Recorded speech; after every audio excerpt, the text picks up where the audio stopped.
Hi everyone, Suzanne here. It's actually Remembrance Day today, so what do we choose to remember today? And I support you in wherever this journey of remembrance takes you. Today I want to share with you something that I've recently listened to that I think would be very helpful for you. It certainly was for me. And it was a podcast by Brené Brown. Her podcast is called Unlocking Us. And her guests today were two women, Emily and Amelia Nagoski. And they were discussing their recent book called Burnout. And it's quite ironic because I found myself saying a lot to myself and seeing this is burnout. What I'm seeing is burnout. And even in myself, what I'm experiencing is burnout. And I think it's really important that we make note of this, that we embrace and invite to our table these burnt out parts of ourselves. And I hesitate to even say parts of ourselves because burnout is something that affects every cell. Our spiritual health, our mental health, our physical health. Essentially, they describe it as emotional fatigue from carrying too much and for too long. Depersonalization, which they define as a decrease in our capacity to care and have compassion. And I think for a lot of us, the third one is no sense of accomplishment, which leaves a sense of futility. It isn't any longer just a disappointment, a futility. Well, just as you hear me say the word, there's a futility that comes when you're when you are being burned out, because it is a being burned out kind of thing. So, and of course, emotional exhaustion is so tightly tied to our health issues, how we are in relationship with others around us. And I think particularly for many of us, we have what these two women call human giver syndrome. And a human giver syndrome, I mean, we've heard about compassionate fatigue, and this is something like that. But there is something deeper in this, in that it is a moral obligation, a moral identity that we have to help. And that can really inform our burnt out being. So I feel like there's so much that I want to say to you, and I don't have enough time. But so I want to get very specific. I want to invite you to listen to this podcast. But I want to say as much about their description of burnout, and also that this emotional exhaustion, that emotions are a cycle. We cycle in emotions. It's an automatic neurological cycle that our body goes through. We're designed to go through a tunnel, just like where the sky and the clouds move through us. We're designed to go through this tunnel of emotion and to come to the light at the end of the tunnel.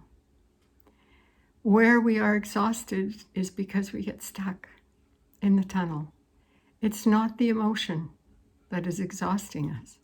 It is that we are not releasing the emotion. We are not letting the emotion move.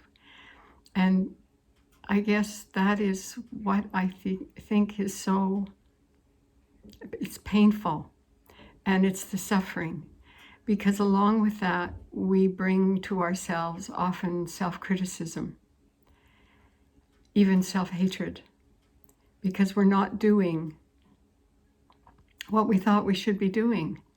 And not only that, we can't even care enough like we used to be able to care. And we're stuck often in a sense of outrage, even our own sense of anger at our own depletion, which we won't allow at the table. And it's exhausting. So what I want you to recognize with me is that the stressors will come and go. They do come and go. The clouds move through the sky, lightning, thunder, blue sky moves through the sky, sunshine moves through the sky. All of these things we are naturally designed to let come and go. And when we get into heavy stress responses, like fear, flight, freeze, did I say them all? Flight, fight, freeze, fawn is another one. What these reactions then, what they become is a survival response. And so we go into survival and we stay in survival even after the stressor is no longer there.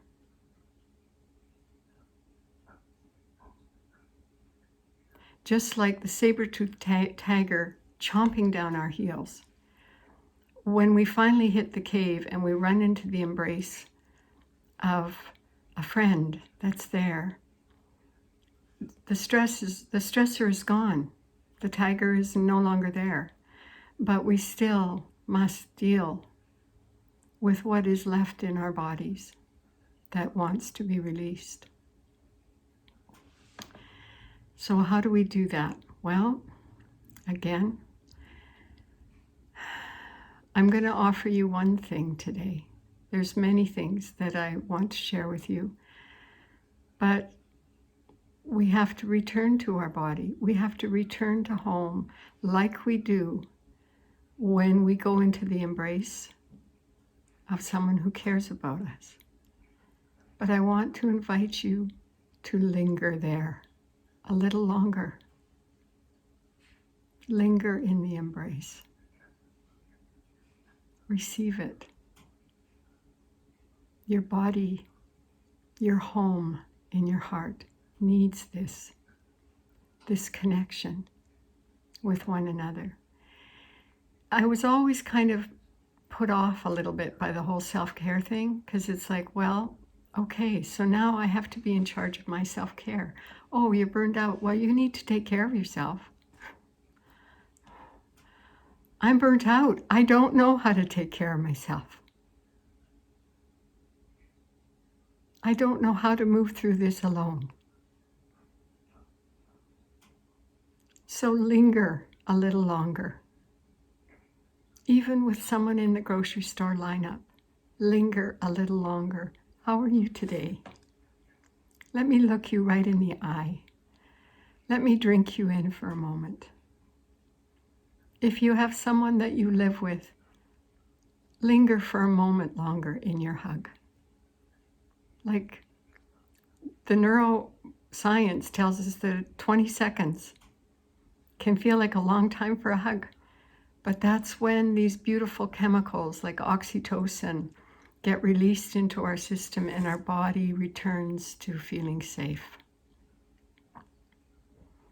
And then we can move on. And return to your breath, my friends. I am here now for a minute and a half, a couple times a day. Inhale, I. Exhale, am. Inhale, here. Exhale, now. I am here now.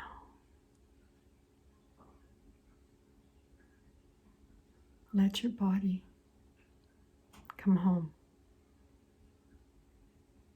It's not that we have to be in a bubble. It's not that we have to be safe all the time, but the fluidity of being able to move through the sky, to let the clouds move through us, and to return home to safe. This is the ebb and flow. This is the tide of how the ocean moves, of how we move. I hope this was helpful. I really, truly do. I send you such love. I ask you to welcome to the table your burned out self. To let her know or him know. To linger a little bit longer with my breath. To linger a little bit longer with my friend.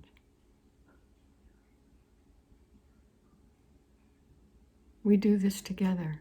Self-care is what we do together. Bless you. Bye for now.